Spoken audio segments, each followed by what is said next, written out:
사도행전 68번째입니다. 주 예수의 이름을 위한 일사각오라고 하는 제목으로 하나님의 말씀을 같이 한번 나누겠습니다. 두 가지 제목인데 첫 번째 일사각오라고 하는 제목입니다. 사도행전을 연이어서 계속 나누게 되어지는데 지금의 시간과 상황은 바울이 3차 전도여행을 다 마치고 로마로 복음을 들고 나아가려고 하던 차에 모든 교회의 모교회였던 예루살렘이 환난과 궁핍에 휩싸여 있다는 이야기를 듣게 되어집니다.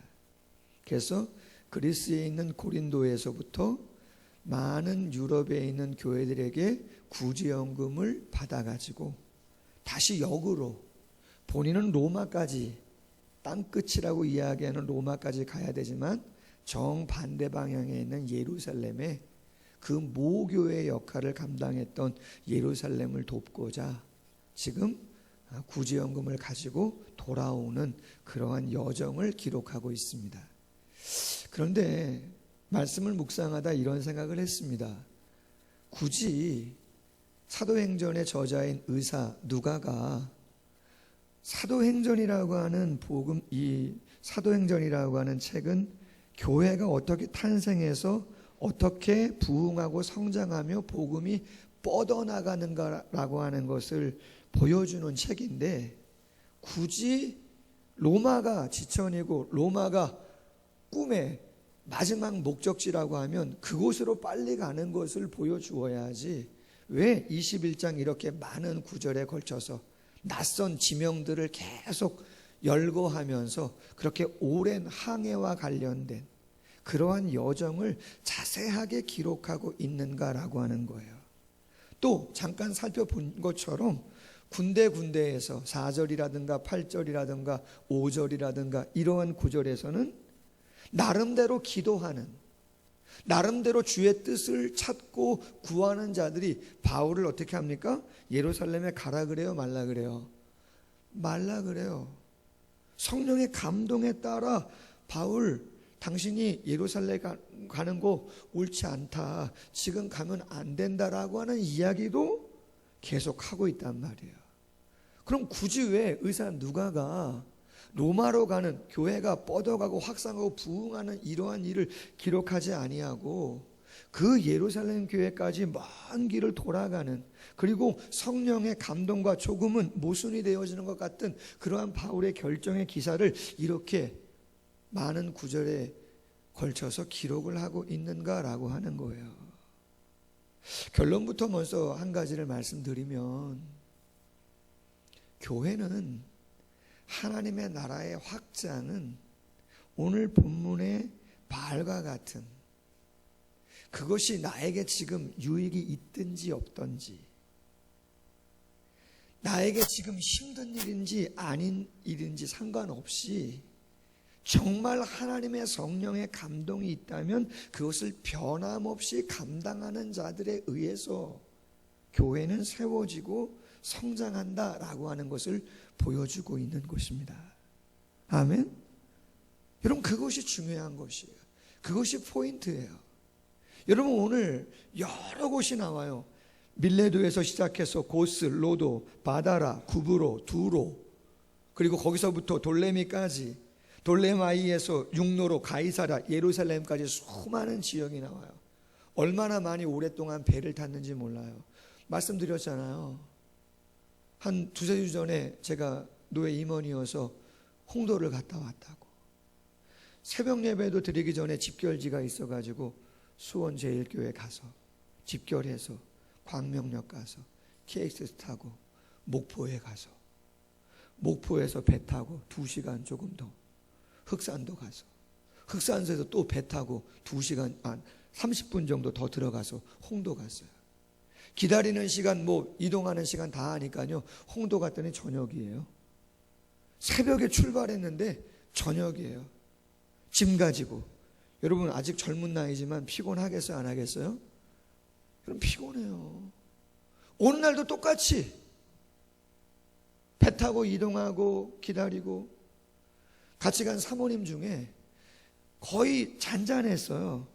그런데 한 10분 정도 출발할 때 흑산도에서 홍도를 들어갈 때였던 것 같은데 배가 울렁거리는데 말이죠. 저는 멀미를 안 하는 사람이에요. 그런데도 혹시나 해서 멀미약을 먹었는데 아니나 다를까 다른 사모님이 그 울렁거리는, 배가 출렁거리는, 저 그런 거 처음 경험해 봤습니다. 배를 타고 얼마나 파도가 높은지 출렁출렁 하는데요, 멀미를 하시는데 그 10분인데 얼굴이 하얘지세요. 여러분, 이거 별거 아닌 것 같지만, 이동의 격려가 별로 아닌 것 같지만 엄청난 육체적인 피로를 느낄 수 있고 위험의 요소가 많은 그러한 여정이에요.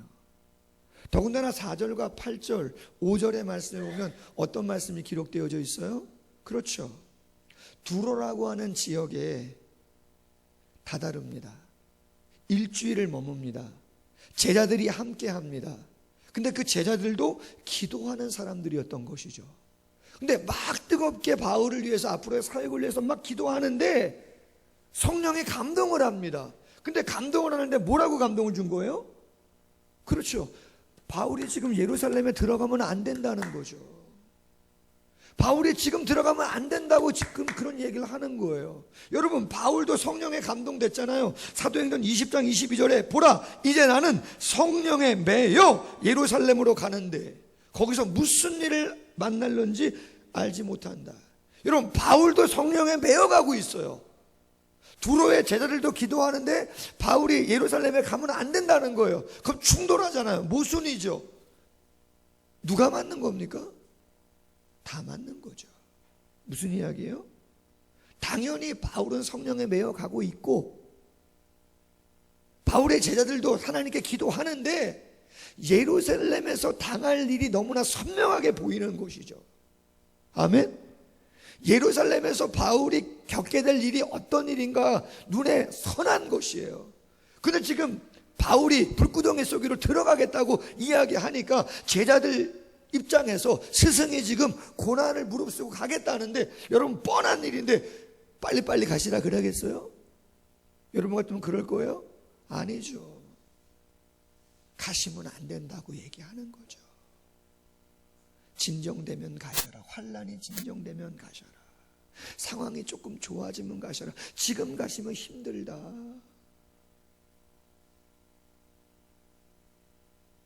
바울이 난 가겠다 그래도 7일이 지나고 부둣가에서 작별을 합니다.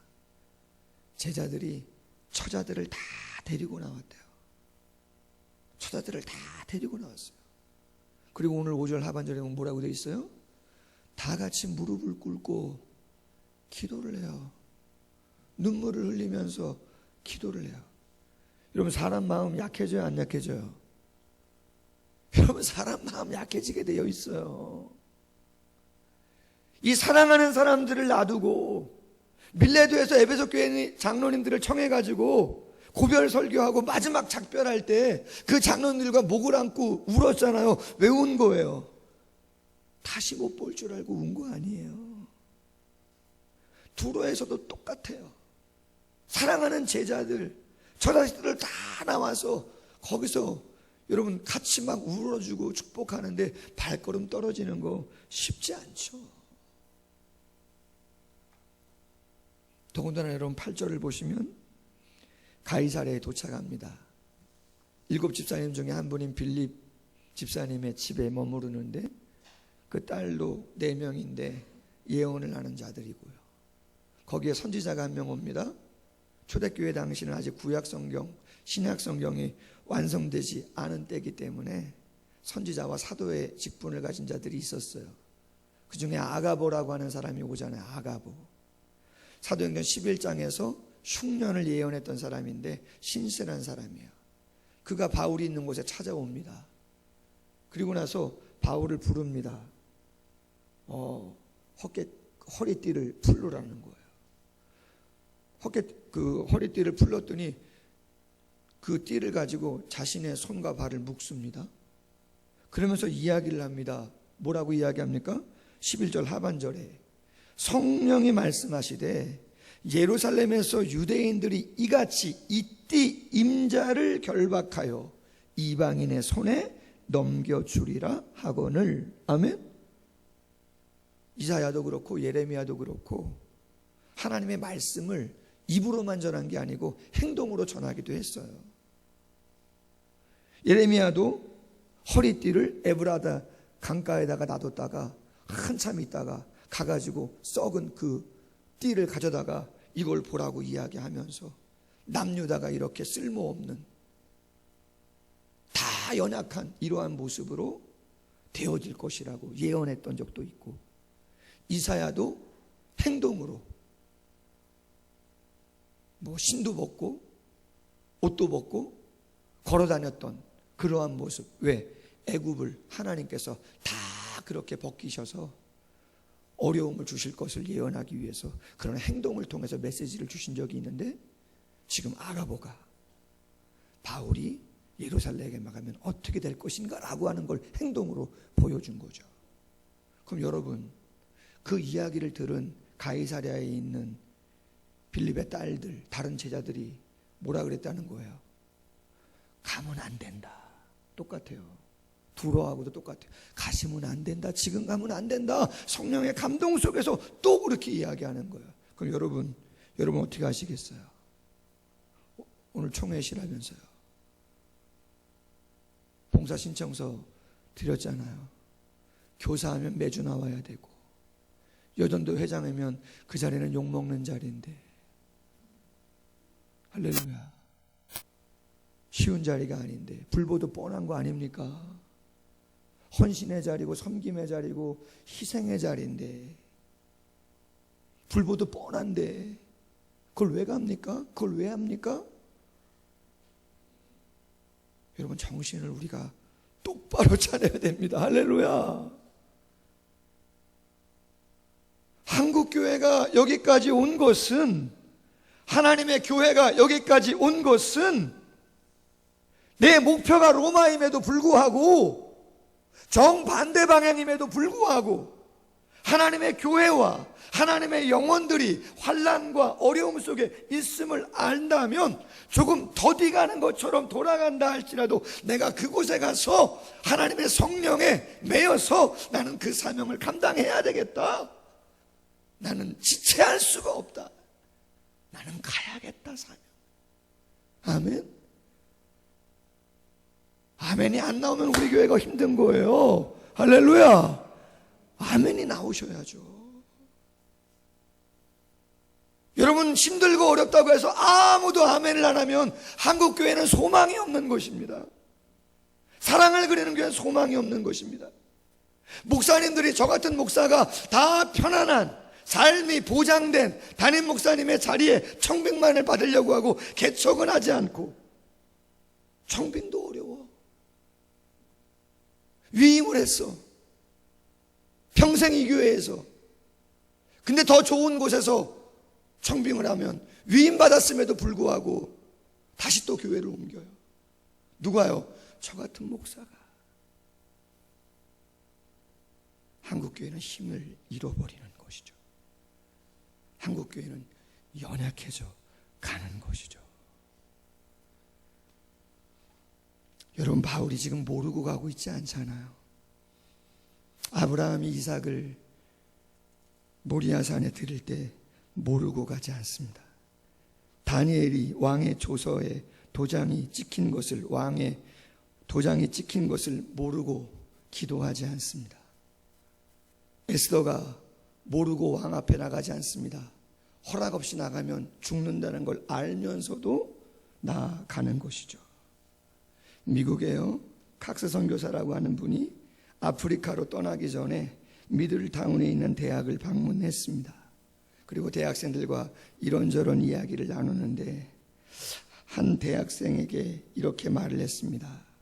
만약에 내가 아프리카에 가서 선교를 하다가 죽는다면 자네가 와서 아프리카로 와서 내 무덤의 묘비에 글을 좀 꼭 써달라, 그렇게 이야기를 한 것이죠.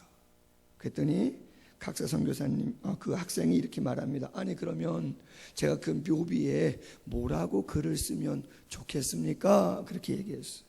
그랬더니 선교사님이 이렇게 말합니다. 내가 죽고 수천 명의 선교사가 죽는 한이 있어도 아프리카는 결코 포기할 수 없다라고 그렇게 써주게. 아멘.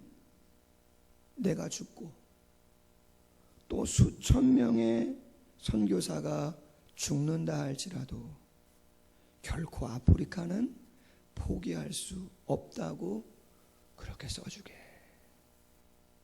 여러분, 그 땅이 대한민국입니다. 토마스 선교사가 참수당하고 수많은 선교사가 양화진에 가시면 묘비가 얼마나 많아요. 아내가 죽고 자녀가 죽고 다 죽어도 또 선교사를 보내고 또 선교사를 보내고 일제와 6.25를 겪으면서 한국교회에 수많은 순교의 피가 흘려지고 어제와 우리 교회라고 하는 봉담 화성 쪽에 있는 교회에서 임직식이 있었어요. 43주년. 워낙 교세가 한 2, 3천 명 되는 교회인데 장로님 한 5분, 그 다음에 안수 집사님, 권사님들 한 수십 분이 임직을 받았어요.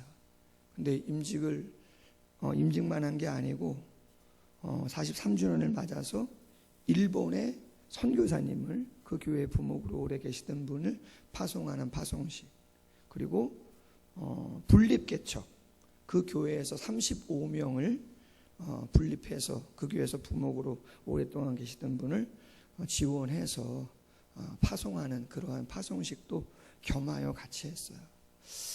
제가 한 2번, 3번 정도 참 좋은 감동을 받은 장면들이 있었었는데, 첫 번째 장면은 일본 선교사님을 파송할 때 목사님께서 그 선교사님을 소개를 하는데, 당신이 신대원에서 가르칠 때 제일 앞자리에 앉으셔가지고 공부를 열심히 하셨던 분이셨다는 거죠. 제자였다는 거죠.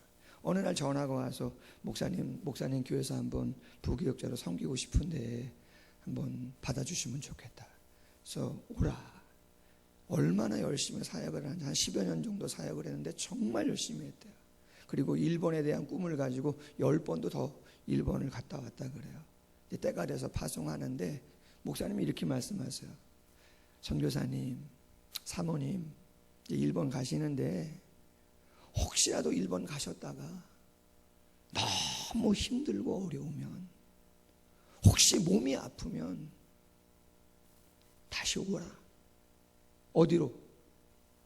와, 우리 교회로. 언제든지 자리 마련해 놓고 있을 거니까 편안하게 생각해라. 여러분, 대충 사역하라는 말이에요? 그런 느낌이 아니고, 거기 가서 내 돌아갈 곳 없다는 외로움만 가질까 봐 뒤에 백그라운드 있으니까 마음 놓고 사역하라는 말이죠. 그 목사님의 따뜻함에 감동이 있었어요. 두 번째는 장로님들 임직패를 받는 시간인데, 5분의 장로님이 임직패를 받으시는데 제일 마지막에 임직패를 받으시는 장로님을 소개하시면서 이렇게 말씀하시는 거예요.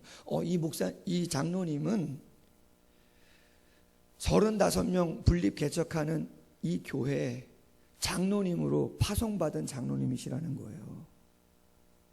그래서 임직 받자마자 파송을 받으시나. 그런데 그 다음에 말이 더 감동인 거죠, 제 마음에.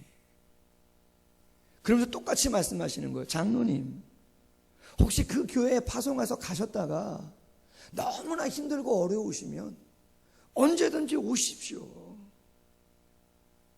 그러나 저희 교회는 그 다음 장로님을 또 보낼 겁니다. 그 장로님이 힘들고 어려우면 그 다음 장로님 또 보낼 겁니다. 그 분립개척교회에. 그 장로님 힘드시면 또 보낼 겁니다. 언제까지? 그 지교회, 분립개척한 교회에서 성도들이 그 교회의 시무 장로님을 임직할 때까지, 할렐루야, 계속해서 책임지고 보내겠다는 거예요. 끝없이 그 교회를 돌보며 섬기겠다는 것이죠. 우리 재직 세미나 왔던 박만규 목사님 말씀이에요. 도전을 받았죠. 교회가 교회를 세우고 교회가 교회를 후원하고 애쓰는 거 쉽지 않죠. 여러분, 저희가 개척 7년 아닙니까 이제? 오늘 아침에 눈을 떴는데 문자가 하나 와 있어요. 뭔 문자인가? 내년에도 변함없이 교회를 섬기겠습니다. 후원하겠다는 거예요. 다른 교회가 월 30만 원씩. 할렐루야. 이제 거의 후원하는 교회 없어요. 이제 감사하게도 작년에 한 86%, 7%가 자립도였는데 올해는 한 95% 정도 되지 않을까? 마이너스가 있지만 조금씩 줄어들잖아요. 감사한데 내년 정도면 가능하지 않겠나? 할렐루야. 가능하죠. 몇 년째입니까 벌써? 끊임없이 계속해서. 여러분, 교회는 오늘 본문에 있는 바알과 같은, 프란시스코가 말합니다. 하나님께서는 우리 개인의 성공보다 하나님의 계획에 대한 우리의 충성심을 더욱 높이 평가하신다. 할렐루야. 의사 누가는 사도행전을 기록하며 교회가 어떻게 세워지고 부흥하고 확장하는가, 그 중심을 바울의 예루살렘으로 돌아가는 그 모습 속에 담겨져 있는 여정과 그의 고백을 통해서 우리에게 보여주고 있는 것이죠. 두 번째 제목, 주 예수의 이름을 위하여 라고 하는 제목입니다. 여러분, 그렇다면 바울이 이처럼 헌신하는 이유가 무엇입니까? 오늘 13절에 정확히 말합니다. 나는 주 예수의 이름을 위하여 결박당할 뿐만 아니라 예루살렘에서 죽을 것도 각오한다. 여러분, 무엇 때문에 각오하는 거예요? 죽을 각오를요? 그렇죠. 주 예수의 이름을 위하여. 그게 목적이에요.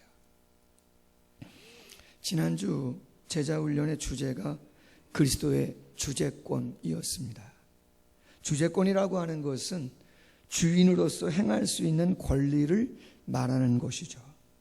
여러분, 우리가 예수님을 뭐로 불러요? 주님 이렇게 불러요. 주인님 이렇게 불러요. 그럼 우리는요? 당연히 종이 되어지는 것이죠. 종은 스스로의 의지나 계획을 먼저 이야기하지 않습니다. 혹시 이야기했다 할지라도 주인께서 된다 안 된다를 결정해야 하네요. 결정하는 것이죠. 그럼 종은 그 결정을 어떻게 해야 되는 거예요? 따라야 되는 것이죠. 그것이 진정한 종의 모습인 것이죠. 그렇다면 우리가 예수님을 주님으로, 그분의 이름을 위해서 이렇게 일사각오를 결단해야 할 이유, 근거가 어디에 있는가라고 하는 것이죠. 성경은 수많은 곳에서 그 이유를 말하죠. 이사야는 이사야 43장 7절, 무릇 내 이름으로 일컫는 자 곧 내가 내 영광을 위하여 창조한 자를 오게 하라. 내가 그를 지었고 만들었느니라. 아멘. 우리를 주님이 만드셔서 우리는 우리 것이 아니고 누구 것이라는 거요? 주님 것이라는 것이죠. 뿐만 아니라 빌립보서 2장 9절 이하, 하나님은 당신의 모든 권세를 예수 그리스도에게 위임하셨어요.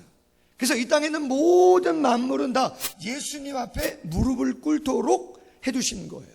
그 말은 무슨 이야기예요?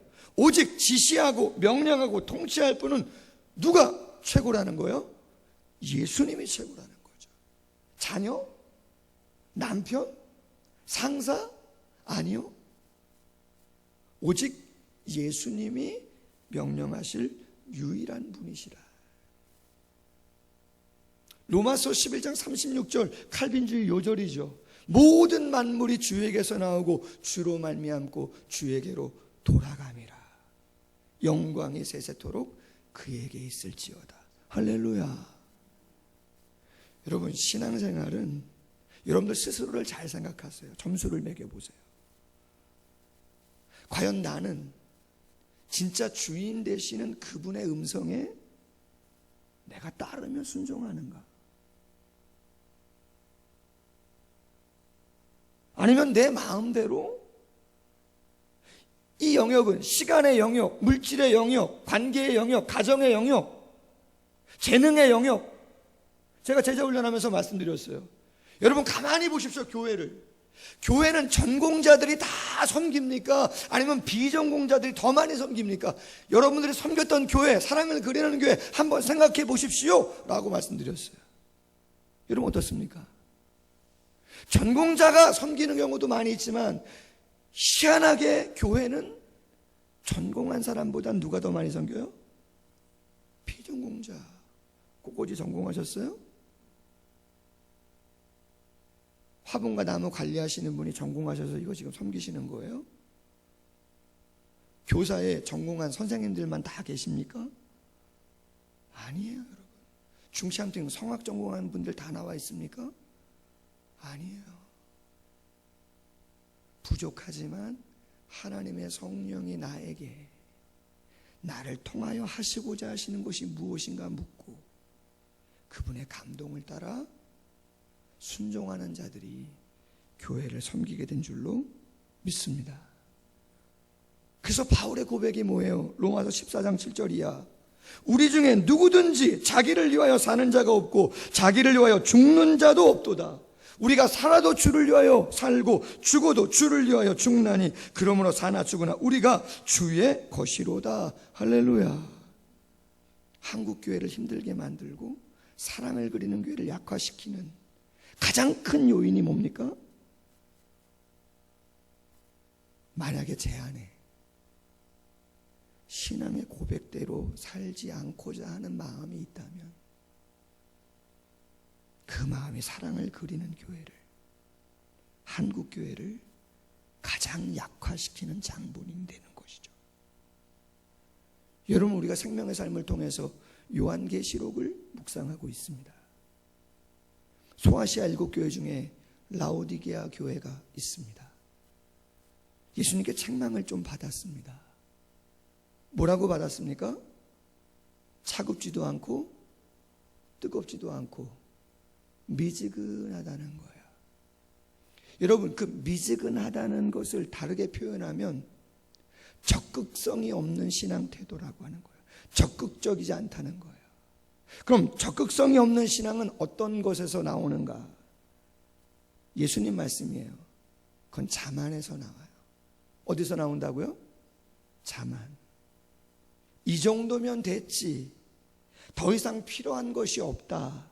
그래서 그들이 뭐라고 고백합니까? 계시록 3장 17절에 나는 부자라 부요하여 부족한 것이 없다. 그건 신앙생활도 마찬가지고 생활적인 것도 마찬가지고 모든 것도 내가 누구한테 해를 끼치나 내가 뭐 잘못하는 것들이 있는가?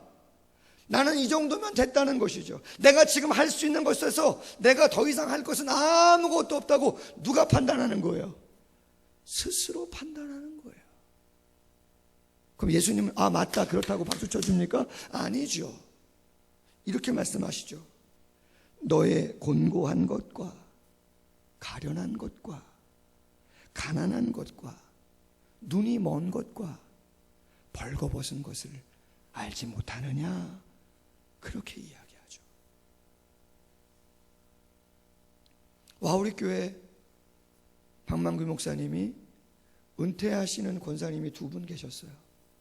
한 분은 70세가 되셔서 은퇴하시는 거고 만 70세가, 한 분은 조금 나이가 안 되셨는데 뭐 사연이 있으셔서 은퇴하시나 봐요. 그런데 그 많은 대회 분들이 오셨는데 거기서 그분들 2명 딱 일어났는데 질문을 하시는 거예요. 조금 나이가 안 되는데 은퇴하시는 권사님한테 뭐라고요? 권사님, 아직 만 70세 되시려면 몇 년 남으셨죠? 중보기도에 나오실 거예요? 안 나오실 거예요? 물어봐요. 만약에 안 나오신다, 나오신다 그러면 퇴임해드리고 못 나오신다 그러면 취소합니다. 할렐루야. 와, 대단하지 않아요? 저 그런 말 못해요. 누가 더 성도를 사랑하는 건지 몰라요. 왜 그런 말을 할 수 있고 왜 그런 말을 못하는지는 여러분이 판단해 보세요.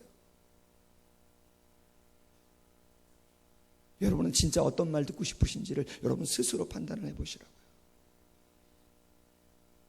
그 남은 시간 중보기도 꼭 오겠습니다. 확답을 받으세요. 그 시간에.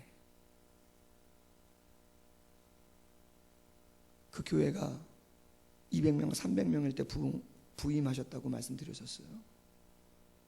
2,000명, 3,000명. 명수가 중요한 것이 아니라 스피릿이죠. 바울이 어떻게 초대교회가 어떻게 밖으로는 환난이고 안으로는 가뭄이고 고통이고 약함인데 어떻게 예루살렘에서 안디옥으로 소아시아로 유럽으로 로마까지, 여러분 바울이 로마까지 가는 게 목표인데 못 갔습니까? 아닙니다. 예루살렘에서 군사들이 호위를 받으면서 로마 황제 앞에까지 당당하게 간 줄로 믿습니다. 본인 돈 한 푼도 들이지 아니하고 다 국비로, 할렐루야, 예루살렘에서 로마까지 군사의 호위를 받으면서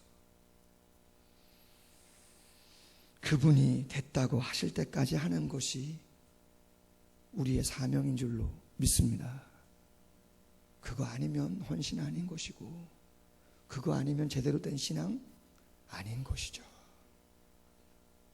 어려운 이야기지만 제 자신 또한 마찬가지고 우리 모두가 이 어려운 상황 속에 이 말씀을 다시 한번 마음에 새기고 우리의 기도가 주님 저에게 믿음을 주옵소서, 주님 저에게 은혜를 주옵소서, 주님 저에게 능력도 주옵소서, 순종할 수 있는 마음도 주옵소서, 기도할 수 있는 우리 모두가 될 수 있기를 주님의 이름으로 소원합니다. 같이 한번 말씀을 묵상하면서 기도하기를 원합니다.